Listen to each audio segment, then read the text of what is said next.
नमस्कार दोस्तों, आप सभी का फिर से एक बार और स्वागत है हमारे YouTube चैनल भोजपुरी पेज में। दोस्तों देखिए, प्रमोद प्रेम यादव जी का कल सुबह सुबह एक और नया देवी गीत आप सबके बीच में वेव म्यूजिक के YouTube चैनल से आ रहा है। दोस्तों बता दें कि गाने का पोस्टर भी आ चुका है, जो कि आप लोग हमारे वीडियो में देख सकते हैं।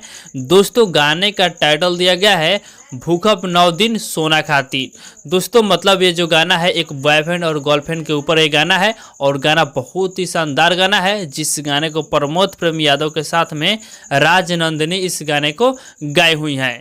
दोस्तों इस गाने को लिखा हुआ है छोटन मनीष जी, और इस गाने में म्यूजिक बनाया है अभिषेक तिवारी जी, जो कि इस गाना को कल सुबह 6 बजे वेव म्यूजिक के यूट्यूब चैनल पे इस गाने को रिलीज किया जा रहा है। और दोस्तों बता दें कि इस वीडियो में एक्ट्रेस नजर आएंगी प्रमोद प्रेम यादव के साथ में स्वीटी।